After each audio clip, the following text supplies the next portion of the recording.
बच्चों welcome back. शुरू करते हैं आज की वीडियो। आज की वीडियो है आईएससी इकोनॉमिक्स के लिए। आपका ये सेकंड चैप्टर है कंज्यूमर बिहेवियर। बहुत छोटा सा चैप्टर है, बड़ा आसान सा चैप्टर है और बोर्ड्स में अच्छे नंबर के क्वेश्चंस भी इससे मिल जाते हैं। तो अगर आपको जानना है कि बोर्ड्स में क्या क्वेश्चंस इस चैप्टर से होने वाले हैं या कौन कौन से इंपॉर्टेंट पार्ट्स हैं, तो इस वीडियो को अंत तक देखिए और बने रहिए मेरे साथ। अगर अभी तक सब्सक्राइब नहीं किया है तो चैनल को सब्सक्राइब कर लीजिए, बेल आइकन को हिट करिए। चलिए अब शुरू करता हूं मैं आज का चैप्टर। सबसे पहले कंज्यूमर बिहेवियर की अगर हम बात करें तो इस चैप्टर में हम पढ़ते हैं यूटिलिटी एनालिसिस। अब यूटिलिटी क्या है ये तो आप सबको पता ही होगा, बिकॉज 11th में भी आपने पढ़ा है और 12th में ही पढ़ा है कि utility is the want satisfying power of a commodity. किसी भी कमोडिटी की जो आपकी वांट को सेटिस्फाई करने की पावर होती है उसको यूटिलिटी बोलते हैं। तो बेसिकली कई सारी चीजें हैं, यूटिलिटी की फीचर्स वगैरह बहुत इंपॉर्टेंट नहीं है 12th पॉइंट ऑफ व्यू से, बट हाँ थोड़ा बहुत मैं बोल दे रहा हूँ कि like utility is subjective, utility has nothing to do with usefulness, even a harmful object can have utility, या utility have no moral connotations. तो बहुत सारी चीजें हैं, उस डिटेल पे ही फिलहाल नहीं जाएंगे। यूटिलिटी की डेफिनेशन मैंने आपको बताई कि one satisfying power of a commodity is known as utility. हमारी जो यहाँ पे डिस्कशन शुरू होगी वो टू स्कूल ऑफ इकोनॉमिक्स से, यानी कि है एक है कार्डिनल यूटिलिटी अप्रोच एंड दूसरा है ordinal utility approach. Cardinal utility approach and ordinal utility approach. एक चीज ध्यान में रखनी है बच्चों, यहाँ पे कार्डिनल यूटिलिटी अप्रोच के जो मेन प्रोपाउंडर थे वो थे मार्शल, इकोनॉमिक्स मार्शल। एंड यहाँ पे ऑर्डिनल यूटिलिटी अप्रोच के जो मेन प्रोपाउंडर थे, यानी कि जो मेन इकोनॉमिक्स थे जिन्होंने इसको सपोर्ट किया, उनका नाम है हिक्स एंड एलन। ये ध्यान में रखिएगा, मार्शल बिल्कुल याद रखिएगा, बिकॉज कार्डिनल यूटिलिटी अप्रोच के साथ जिनका नाम जुड़ता है वो है मार्शल। चलिए अब शुरू करते हैं। सबसे पहले आज की वीडियो में हम लोग डिस्कस करेंगे कार्डिनल यूटिलिटी के बारे में, बिकॉज इस चैप्टर को हमने दो हिस्से में बांटा है। One is cardinal utility approach and the other one is ordinal utility approach. तो आज के वीडियो में हम डिस्कशन करेंगे कार्डिनल यूटिलिटी अप्रोच की। नाउ कार्डिनल यूटिलिटी अप्रोच, इस अप्रोच में यह कहा गया कि utility can be measured in exact numbers. अब सवाल उठा कि यह संभव कैसे है? ऑल्दो ये संभव नहीं है, लेकिन यूटिलिटी की बहुत सारी ऐसी फीचर्स हैं जिसको समझने के लिए कार्डिनल यूटिलिटी अप्रोच के हिसाब से अगर हम चले तो बड़ा आसान होता है। इस कारण से आज भी हम कार्डिनल यूटिलिटी अप्रोच की पढ़ाई करते हैं। तो मैंने क्या कहा, इसमें यह कहा गया कि utility can be measured in absolute numbers. Marshall ने ऐसा कहा, उन्होंने कहा कि इसको मेजर करने के लिए एक इमेजिनरी यूनिट तक उन्होंने बता दिया जिसको हम लोग कहते हैं यूटिल्स। लाइक अगर हम कहें कि किसी कमोडिटी को हमने यूज किया तो हम ये बता सकते हैं कि उससे हमें 10 यूटिल की सुविधा मिली, हमें 15 यूटिल की सुविधा मिली, हमें 5 यूटिल की सुविधा मिली, यानी कि हमारा सेटिस्फैक्शन जो कोशेंट है उसको हम मेजर कर सकते हैं अकॉर्डिंग टू मार्शल। इसके लिए मार्शल ने अपना तर्क भी दिया। उन्होंने कहा कि आप किसी भी कमोडिटी पे जितना पैसा खर्च कर रहे हैं उसी के हिसाब से उसकी यूटिलिटी आप नंबर्स में मेजर कर लीजिए। तो ये है कार्डिनल यूटिलिटी का कंसेप्ट कि हम यूटिलिटी को मेजर कर सकते हैं इन एग्जैक्ट कार्डिनल नंबर्स। यहां पे दो कंसेप्ट आते हैं, एक है टोटल यूटिलिटी एंड दूसरा है मार्जिनल यूटिलिटी। अगर हमारी आपने पिछली वीडियोस देखी हैं तो मार्जिनल वर्ड का क्या मतलब होता है इकोनॉमिक्स में ये मैंने बताया था, बहुत इंपॉर्टेंट वर्ड है। It's always associated with the last unit. तो यहाँ पे भी वही होगा। अगर आप किसी कमोडिटी को कंज्यूम कर रहे हैं, मान लीजिए आपने 10 यूनिट्स कंज्यूम किए, आपने 15 यूनिट्स कंज्यूम किए, तो हर यूनिट से मिलने वाली यूटिलिटी को अगर आप जोड़ दें तो आपको मिल जाएगा टोटल यूटिलिटी। यानी कि हर यूनिट से मिलने वाली यूटिलिटी है मार्जिनल यूटिलिटी। तो MU1 plus MU2 and dot dot dot जितने भी यूनिट्स आप यूज कर रहे हैं, MUN हम मान ले रहे हैं, ये हो गया टोटल यूटिलिटी निकालने का तरीका। यानी कि किसी भी कमोडिटी के मिलने वाली यूटिलिटी को उनके हर यूनिट से मिलने वाली यूटिलिटी को जोड़ दीजिए, आपको मिल जाएगा टोटल यूटिलिटी। वहीं मार्जिनल यूटिलिटी की अगर फॉर्मूला निकालनी हो आपको तो MUN यानी कि nth यूनिट की marginal utility is equal to TUN minus TUN minus 1। यानी कि अगर सेकेंड यूनिट का निकालना है तो TU2 minus TU1, 2 minus 1 is 1। तो ऐसे अभी हम लोग एग्जाम्पल भी लेंगे, उसमें भी डिस्कस करेंगे। हाउएवर इन दोनों फॉर्मूलाज पे बेस करके आपसे जो मल्टीपल चॉइस क्वेश्चंस होते हैं उसमें न्यूमेरिकल्स भी पूछे जा सकते हैं। बड़ा आसान सा न्यूमेरिकल होता है, ऐसा कुछ है नहीं कि बहुत टफ है। बस आपको फॉर्मूला याद होना चाहिए और आप उस क्वेश्चन को सॉल्व कर सकते हैं।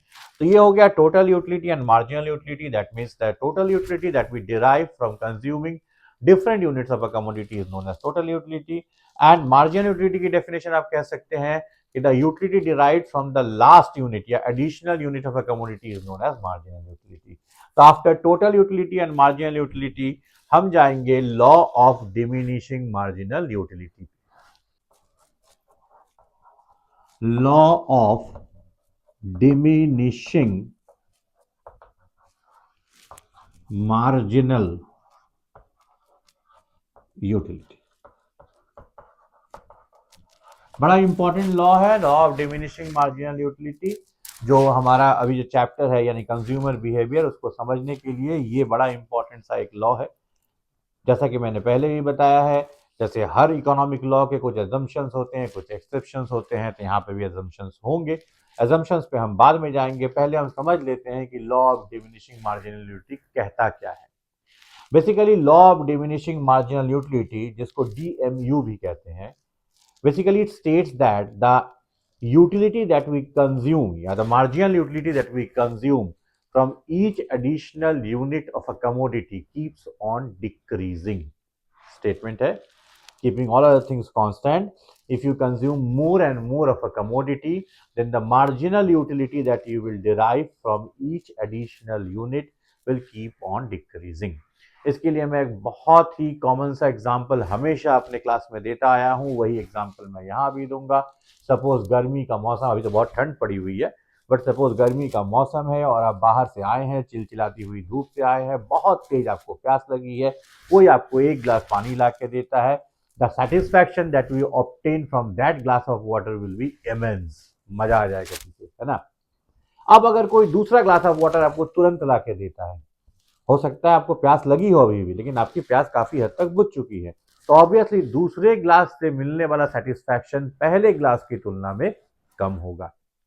अब अगर कोई तीसरा ग्लास आपको लाके दे दे, आपको पीने का बिल्कुल मन नहीं है, लेकिन आपको लगा कि चलो अभी फिर से बाहर निकलना है, तो एक ग्लास और पी लेते हैं। आपने पिया जरूर, लेकिन उसकी यूटिलिटी अब पहले की तुलना में और कम। अगर कोई आपको चौथा ग्लास लाके दे दे, तो अब आपको पीने का बिल्कुल मन नहीं है, अगर आपने फॉर्मेलिटी में पी भी लिया तो उससे मिलने वाली यूटिलिटी 0। अब एक्सट्रीम केस, कोई पांचवा ग्लास लेके आ गया और अगर आपने पी लिया तो आपको उल्टी हो जाएगी, यानी कि नेगेटिव यूटिलिटी। तो यही है कंसेप्ट डिमिनिशिंग मार्जिनल यूटिलिटी का। जो मार्जिनल यूटिलिटी है वो कॉन्स्टेंटली डिमिनिश करता है, कम होता जाता है और 0 पे जाता है और फिर नेगेटिव भी हो जाता है। इसको एक एग्जाम्पल लेके हम लोग देखते हैं। यहाँ पे suppose this is units of a commodity and diminish law of diminishing marginal utility कहता है कि अगर आपने पहले यूनिट से यूटिलिटी को मेजर कर सकते हैं अगर आप, तो हम लोग मान लेते हैं यूटिलिटी, एंड यूटिलिटी को हम मेजर कर रहे हैं किसमें, यूटिल्स में। मान लेते हैं पहले यूनिट से हमें 7 यूटिल्स की यूटिलिटी मिली, दूसरा यूनिट कंज्यूम करेंगे तो ऑब्वियसली उससे कम मिलेगा, हम मान लेते हैं 5 का मिला, तीसरे में और कम मिलेगा, से सपोज 2 का मिला, चौथे में अब बिल्कुल मन नहीं है तो 0 का मिला, और पांचवा यूनिट अगर हमने कंज्यूम कर लिया तो शायद नेगेटिव भी हो जाए, -2। ये अलग अलग यूनिट से मिलने वाली यूटिलिटी है। दैट मीन्स ये क्या है, ये है marginal utility, MU। First unit का मार्जिनल यूटिलिटी 7, दूसरे यूनिट से मिलने वाली मार्जिनल यूटिलिटी 5, मतलब इस यूनिट को कंज्यूम करने से हमें 5 यूटिल्स की यूटिलिटी मिली। सिमिलरली सबका दिया हुआ है, अगर हम इन सबको जोड़ दें तो हमें मिल जाती है टोटल यूटिलिटी, आपको पता ही है, मैंने बताया था। तो सपोज फर्स्ट यूनिट से मिलने वाली यूटिलिटी क्या होगी, जो मार्जिनल है वही होगी, यानी 7 है तो टोटल भी 7 होगा। लेकिन 2 यूनिट कंज्यूम करने के बाद अब की टोटल यूटिलिटी हो गई 7 + 5 12, 3 यूनिट कंज्यूम करने के बाद 12 + 2 14, चौथे यूनिट में कोई यूटिलिटी नहीं मिली तो 14 ही रहेगा, और पांचवें यूनिट में क्या हो जाएगा, नेगेटिव हो जाएगा, यानी कि 12। आई होप ये आपको समझ में आया होगा। अब जो मैंने दो फॉर्मूलाज आपको बताए थे उसको भी आप यहाँ पे यूज कर सकते हैं। सपोज आपसे किसी ने कहा कि find out the total utility of 3 units, तो TU3 आपको निकालना है। TU3 is equal to MU1 plus MU2 plus MU3, यानी कि आप देखिए 7, 5 और 2 को जोड़ देंगे आपका आंसर मिल जाएगा 7 प्लस 5 प्लस 2। नाउ अगर आपसे कहता है कोई कि आप MU3 निकाल के बताइए, यानी कि marginal utility of third unit, ये थर्ड यूनिट है। मैंने फॉर्मूला बताया था TUN यानी कि TU3 minus TUN minus 1, 3 minus 1 is 2। तो TU3 कितना है? TU3 है 14 और TU2 कितना है? TU2 है 12। तो 14 माइनस 12 यानी कि 2, और ये देखिए थर्ड यूनिट की मार्जिनल यूटिलिटी है 2। तो ये न्यूमेरिकल्स पूछे जा सकते हैं, बट ऑब्वियसली अगर पूछे गए तो वो पूछे जाएंगे एक नंबर के क्वेश्चन में, मल्टीपल चॉइस क्वेश्चन में। आई होप ये आपको बिल्कुल क्लियर होगा। अब हम लोग आगे बढ़ते हैं और हम पढ़ेंगे relation between total utility and marginal utility. इस रिलेशन को पढ़ने के लिए हम लोग इसी टेबल को यूज करेंगे, और इस टेबल को यूज करके सबसे पहले मैं एक ग्राफ बनाऊंगा। पर ग्राफ बनाने के पहले आप देखिए क्या है, as long as total utility is increasing, देखिए इंक्रीज कर रहा है कहां तक? यहां तक। मार्जिनल यूटिलिटी इज पॉजिटिव, है ना। when total utility is maximum, marginal utility is 0, and when total utility declines, marginal utility becomes negative। Table को फॉलो करिए। as long as total utility is increasing, 7, 12, 14, ठीक है, marginal utility is positive। when total utility is maximum, marginal utility is 0, and when total utility declines, marginal utility becomes negative। इसी को हम लोग graph से show करेंगे। तो इस ग्राफ में हम लोग इधर प्लॉट कर रहे हैं TU एंड MU, और हम इधर प्लॉट कर रहे हैं यूनिट्स या क्वांटिटी आप कह लीजिए। तो अगर मैं ग्राफ बनाऊं तो आप देख सकते हैं कि टोटल यूटिलिटी बढ़ रहा है, and but it is increasing at a decreasing rate, मतलब पहले 5 बढ़ा फिर 2 बढ़ा। तो if this is total utility, तो यहां तक बढ़ा, टॉप पे आया यानी कि अपने मैक्सिमम पे, और नीचे चला गया, ठीक है। This is the curve of total utility, ये इसका मैक्सिमम पॉइंट है। नाउ अगर हम मार्जिनल यूटिलिटी ड्रॉ करें तो मार्जिनल यूटिलिटी फर्स्ट यूनिट के लिए वही होता है जो फर्स्ट यूनिट के लिए टोटल यूटिलिटी होता है, तो यहीं से शुरू होगा। और जहां पे टोटल यूटिलिटी मैक्सिमम होती है वहां पे मार्जिनल यूटिलिटी कितना होता है? 0। तो देखिए इस मैक्सिमम पॉइंट पे ये कहां पहुंच गया? 0 पे। एंड जब टोटल यूटिलिटी डिक्लाइन करता है तो मार्जिनल यूटिलिटी बन जाता है नेगेटिव। ये है MU का कर्व। तो अगर आपको रिलेशन पूछा जाता है between total utility and marginal utility, तो सबसे आसान है ये ग्राफ बना लीजिए एंड उस पे बेस करके 3 लाइन लिखिए। 2 मार्कर्स के लिए बहुत ही इंपॉर्टेंट क्वेश्चन है ये, relationship between total utility and marginal utility. Graph बनेगा और आप लिखेंगे as long as total utility is increasing, marginal utility is positive। when total utility is maximum, marginal utility is 0, and when total utility declines, marginal utility becomes negative। तो ये हो गया relationship between total utility and marginal utility. आपने पढ़ लिया law of diminishing marginal utility, और अब हम बात करेंगे assumptions of law of diminishing marginal utility. पहला assumption, the consumption should be continuous. बहुत सिंपल है कि कंजम्पशन शुड बी कंटिन्यूअस। पहले मैं लिख दूं,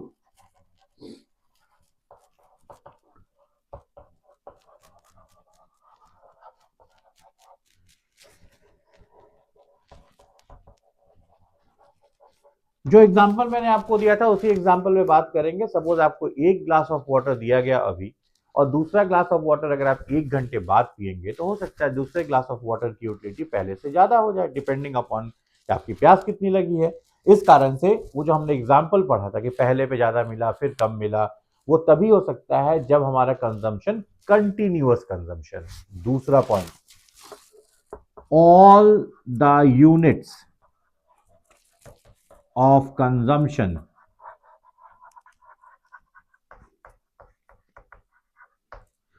should be identical, यानी कि हर unit of consumption same taste, same colour, same size का होना चाहिए। अगर मान लीजिए पहला ग्लास सादा पानी है और दूसरा ग्लास कोल्ड ड्रिंक्स है, तो ऑब्वियसली कोल्ड ड्रिंक्स की यूटिलिटी हो सकता है पानी से ज़्यादा हो जाए।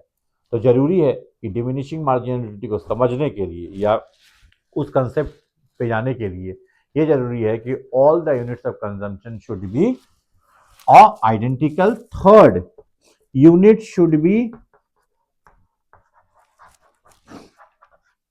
of standard size,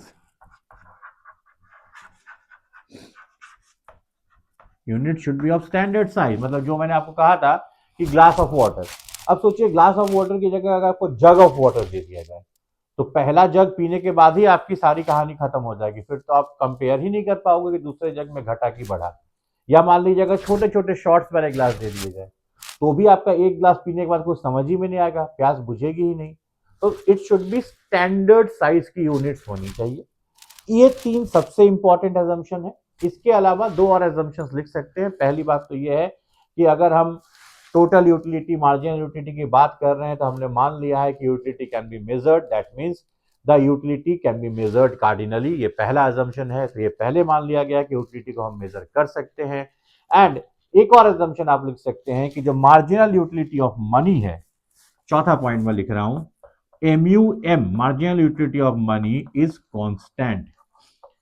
इसके बारे में कहीं फिर चर्चा करूंगा मैं किसी शॉर्ट्स में कि मनी एकमात्र ऐसा कमोडिटी कह लीजिए, जो भी कह लीजिए, एक ऐसी चीज है जिसकी मार्जिनल यूटिलिटी डिमिनिशिंग की जगह इंक्रीजिंग होती है। ठीक है, किसी शॉर्ट्स में इस पर चर्चा करेंगे बाद में, बट यहाँ पे अजम्पशन में ये मान लिया जाता है कि MUM इज कांस्टेंट। तो this was all about law of diminishing marginal utility. अब कार्डिनल यूटिलिटी अप्रोच में दो कंसेप्ट हैं जो मेन कंसेप्ट हैं जिसपे से क्वेश्चंस आएंगे। जो दूसरा वाला कंसेप्ट है law of equi marginal utility, उस पे से ज्यादा चांसेस है कि आपको लॉन्ग आंसर क्वेश्चंस मिले, आइदर कोई न्यूमेरिकल मिल जाए, न्यूमेरिकल मिलने के चांसेस ही ज्यादा है, या फिर हो सकता है स्टेटमेंट भी पूछा जा सकता है। Law of equi marginal utility के बारे में चर्चा करेंगे हम अगली वीडियो में, बट अभी इस वीडियो को खत्म करने से पहले छोटा सा एक कंसेप्ट है, वो भी कंज्यूमर इक्विलिब्रियम का ही कंसेप्ट है, when the consumer is using one commodity. उसको हम लोग यहाँ पे कंप्लीट कर लेंगे एंड देन अगले वीडियो में हम बात करेंगे law of equi marginal utility, जो आपके एग्जाम पॉइंट ऑफ व्यू से बहुत इंपॉर्टेंट है, एंड साथ ही साथ हम बात करेंगे ऑर्डिनल यूटिलिटी अप्रोच की। तो फिलहाल इस वीडियो को खत्म करने के पहले हम लेते हैं अपना last topic, and the last topic is consumer equilibrium, equi marginal utility but for a single commodity. So we are talking about consumer equilibrium single commodity case। क्या है ये? सपोज जो कंज्यूमर है वो सिर्फ एक कमोडिटी खरीद रहा है, तो वो कहाँ इक्विलिब्रियम पे होगा? सबसे पहले तो ये समझ लीजिए कि इक्विलिब्रियम का मतलब क्या है। कंज्यूमर इक्विलिब्रियम का मतलब वो बंडल जहां पे कंज्यूमर को मैक्सिमम सेटिस्फैक्शन मिल रहा है। बंडल का मतलब कमोडिटी बंडल, मतलब वो क्या खरीदेगा कि ही गेट्स मैक्सिमम सेटिस्फैक्शन। तो इसको एक एग्जाम्पल लेके समझते हैं। सपोज हम शर्ट खरीदने गए और शर्ट की पर यूनिट की कीमत है 700। पर शर्ट कितनी कीमत है? 700। हमने फर्स्ट यूनिट खरीदा, units, and this is utility that we derive. तो एक चीज बच्चों समझेंगे कि हम हमेशा ये कोशिश करेंगे जितने पैसा हम खर्च कर रहे हैं हमें उससे ज्यादा यूटिलिटी मिल जाए, या कम से कम उसके बराबर की यूटिलिटी तो मिले। अब 700 रुपए कीमत है, फर्स्ट यूनिट को कंज्यूम करके मान लीजिए हमें 800 यूटिल्स की यूटिलिटी मिली। ऑब्वियसली हम फायदे में हैं, पैसा रहता तो 700 रुपए होता और उसकी यूटिलिटी 700 मान ले रहे हैं, और अगर हम एक यूनिट खरीद रहे हैं तो हमें 800 का मिल रहा है। चलिए हम दूसरा यूनिट अगर खरीदते हैं तो हम मान लेते हैं कि हमें 750 यूटिल्स की यूटिलिटी मिल रही है, पैसा है मेरे पास। अब अगर मैं पैसा खरीद, मेरे पास 1400 रुपए, 1500 रुपए, 2000 पैसे ही कमी नहीं है, फिलहाल हम ये मान ले रहे हैं। तो फर्स्ट यूनिट खरीदने पे हमें कितने का मिला? 800 का, और हमने पैसा कितना दिया दुकानदार को? 700 रुपए। सेकेंड यूनिट खरीदा हमने, हमें 750 की यूटिलिटी मिल रही है, पैसा कितना देना पड़ रहा है? 700 रुपये, कोई दिक्कत नहीं है, बिल्कुल 700 रुपये देंगे, 750 की यूटिलिटी ले लेंगे, हम फायदे में हैं। थर्ड यूनिट अगर हम कंज्यूम करते हैं और मान लेते हैं हमें 700 की यूटिलिटी मिली, ये यूनिट भी हम खरीदेंगे। क्यों खरीदेंगे? बिकॉज हम पैसा रखने पे भी 700 और खरीदने पे भी 700 की यूटिलिटी मिल रही है। यानी कि हम फर्स्ट यूनिट खरीदेंगे, दूसरा यूनिट भी खरीदेंगे, थर्ड यूनिट भी खरीदेंगे। हमने खर्च किए 2100 रुपए, ठीक है, 700 700 700, लेकिन हमें यूटिलिटी मिली 800 750 और 700, यानी सब मिला के 1450 और 800 2250 रुपए की, यानी कि हम फायदे में हैं। हम अगर फोर्थ यूनिट खरीदते हैं तो by law of diminishing margin utility definitely utility और कम मिलेगी। अब मान लेते हैं हमें यूटिलिटी मिल रही है 600 यूटिल्स की। अब देखिए, क्या हम फोर्थ यूनिट खरीदेंगे? बिल्कुल नहीं खरीदेंगे, क्योंकि फोर्थ यूनिट अगर हम ना खरीदे तो हमारे पॉकेट में बचेगा 700 रुपए, और अगर हम 4 यूनिट खरीदते हैं तो हमें मिलेगा 600 यूटिल्स की यूटिलिटी, यानी कि हम नुकसान पे होंगे। तो हम कितने यूनिट तक खरीदेंगे? हम 3 यूनिट्स तक खरीदेंगे। तो इस एग्जाम्पल से ही हमारा फॉर्मूला निकल के सामने आ गया कि in single commodity case the consumer will be at equilibrium when MUX, मतलब marginal utility derived from the commodity, is equal to price of the commodity PX। ये सिंपल सा लॉ है। सिंगल कमोडिटी केस में एक consumer equilibrium में होता है, यानी कि अपना सेटिस्फैक्शन मैक्सिमम करता है, जहां पे जिस यूनिट पे marginal utility of the commodity is equal to the price of the commodity. इसमें एक चीज और भी लिखा जाता है कि MUX by PX must be equal to MUM, यानी कि मार्जिनल यूटिलिटी ऑफ मनी।